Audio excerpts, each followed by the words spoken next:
and I'll proceed to read the press statement by the content creators, or rather on behalf of the content creators. My name is Hansen, I'm an advocate, and I'll proceed with the statement immediately. So we, the Kenyan influencers and content creator community, are indeed concerned with the recent directive from the Betting Control and Licensing Board, popularly known as BCLB. The bans that bans influencers from participating in betting adverts. While we understand there is need to protect the public, especially the underage, a blanket ban cannot be the solution. It is about it is a blow, to the creative economy and to thousands of young people whose livelihoods depend on producing digital content. That move not only limits the creative space, but it leaves many people jobless and further questions the work in digital media. And fighting against the legitimacy of content creation as a profession. Let's be honest, social media has conquered advertising. Influencers are now the frontline modern marketing, and our interaction needs to be when the ban and sit down with us within 48 hours. We are more than willing to suspend the to send the representatives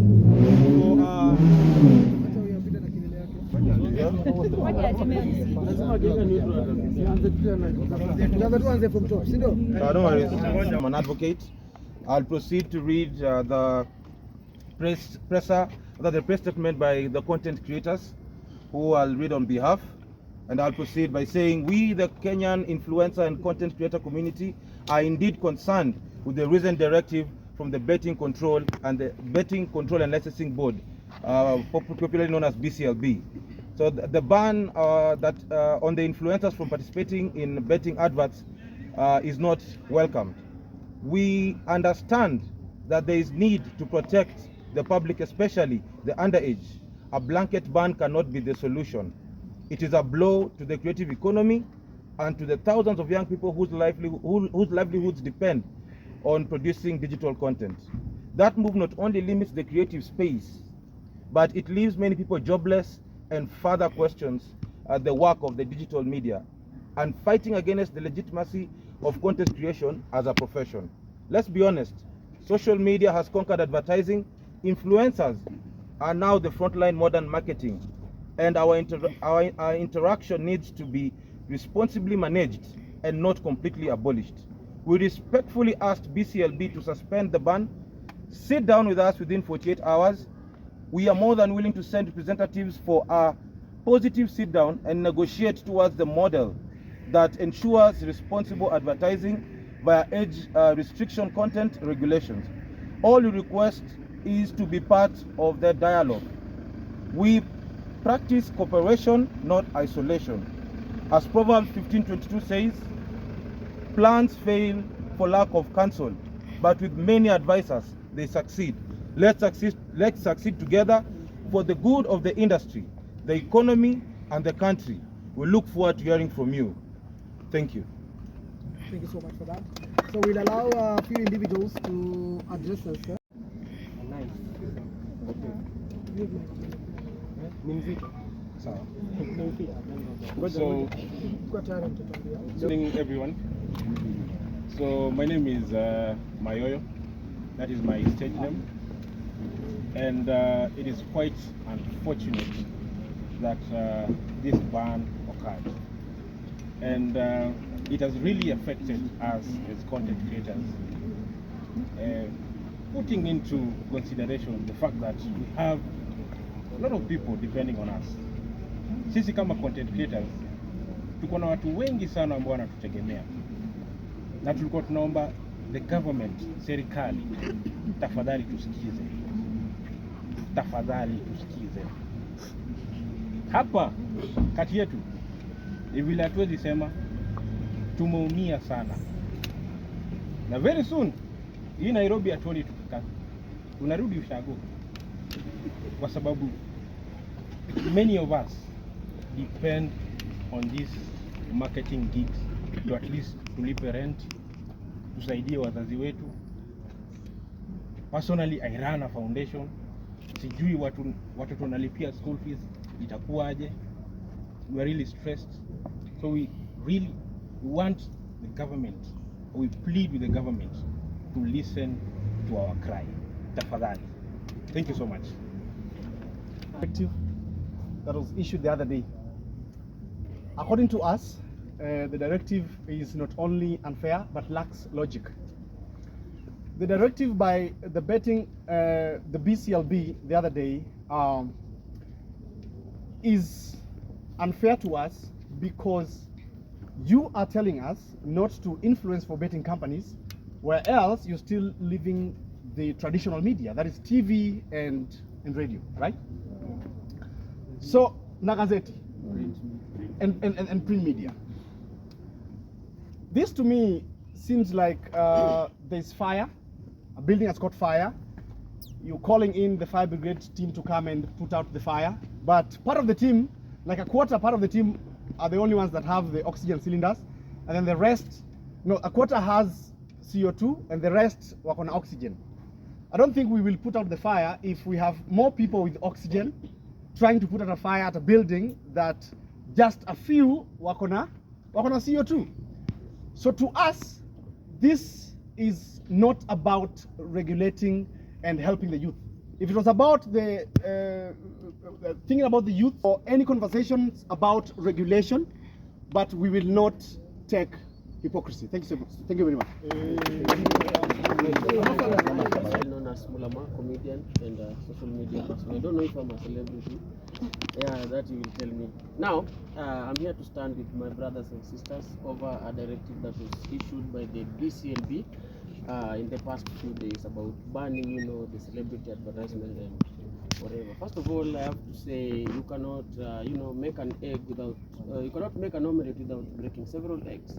Yes, the betting comes with its own downfalls, but we can be used for the good. As influencers, we can also influence the people outside there, the gamers, on how to do responsible, gaming and responsible placing of whatever they are placing. So we can still be used for good, because when you just ban like that and you leave other media, to do the same, even international companies are still advertising in Kenyan soil and market, because you can be online and get an advertisement from Uganda, from Tanzania, from wherever, pushing the same thing.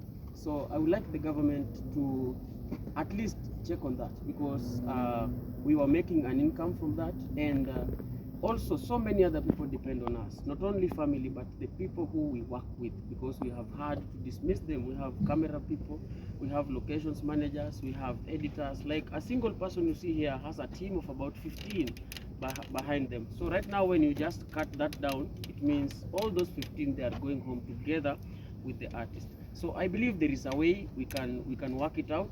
And also an inquiry is to actually tell us what celebrity means, who is a celeb and who is not. Because there will be a boda guy somewhere wearing a reflector for a certain company. Is it okay for him to wear it?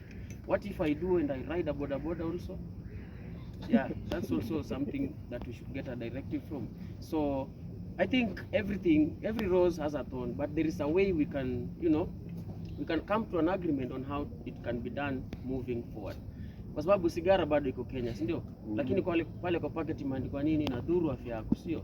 Tuna pombe bado tuna influence, we have several companies we are working for them, but imeandikwa hapo vizuri, kunywa na uangalifu. Imeambiwa kama una influence pombe fulani, post saa 8, post jioni, post hivi na hivi, like there is a directive for that. If we can come up with one now for gaming, it could be better rather than scrapping everything off, because these companies, they have stood with us for the longest.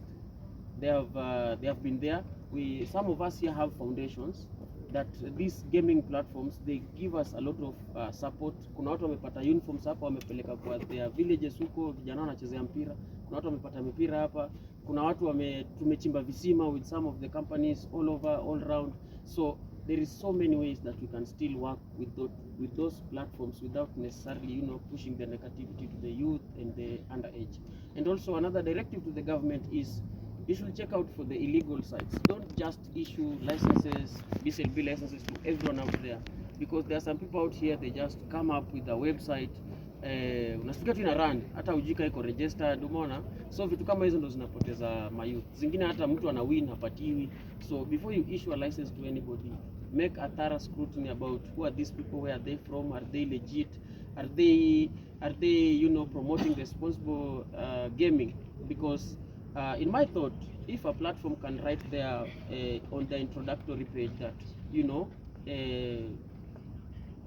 place your bets responsibly or game responsibly, I think inaweza kuwa ni kitu poa sana kwa kila mtu, and they should come up with a way that kuna place mtu anaweza funga account yake, let's say for 30 days, 6 months, 1 year, depending on how they are feeling. So inaweza kuwa poa sana, at least if we look it that way. So for me, I would like the matter to be rechecked again, and tupate the correct directive from the BCLB and the government. If it's about taxation, then it's tunakubali. In fact, we have been remitting for all the seasons. So ni hayo tu ya kusema kwa sasa. And influence and content creator, my message to BCLB is that you cannot cherry pick who is going to advertise. I mean, betting is doing a lot of stuff in this country. 4 of the top teams in this country, that is Gor Mahia FC, Leopard Police, and Shabana, are sponsored by betting firms, SportPesa, Betika, and people like BetPower doing stuff with Football Kenya Federation. SportPesa is doing stuff with Kenya Rugby Union. So you cannot just cherry pick who is going to advertise. I mean, we've got all these players, not just us guys, content creators. The players who play for these teams are also celebrities. I don't know how you defend that. So we're asking you cannot just cherry pick who is going to advertise. Let us sit down and discuss about this and come up with a way, because we know people who advertise alcohol, cigarettes, like Mulamwa said, but there's a way of doing that. I mean, you can do it in safe hours or in safe ways. So we're asking you, please, let us sit down now. We discuss, we come up with the plans on how to advertise this gambling, because it's practiced across the world. I mean, we've got teams being sponsored by betting firms across the world, in the UEFA region, South American region, in African region, teams who play in the CAF Champions League. We've got AFCON coming up now in a couple of years here. Chan is coming up here in a couple of months. And we've got betting firms to sponsor athletes, to sponsor other big brands. Why are you now locking us out without even consulting us? So let us now sit down and discuss about this one, and we come up with a way of doing stuff, because we've been paying tax. I mean, for all that time, we've been filing returns with the KRA. So I don't understand why you sat down without consulting us and then coming up with those decisions. So let us sit down now and discuss what you're going to do. But we ask you, please consider what you did. Let us discuss everything. Thank you. Thank you so much. We have a lady here. Makika Small kwenye wanijue. Mimi nizomba gava kitu moja. Unajua, like walibantu betting bila kutuambia maybe where we went wrong, like hawakutuambia vile tunafaa ku advertise. Unajua, wangetuambia maybe ma disclaimers, don't do this, nini, bet responsibly, nini hivyo.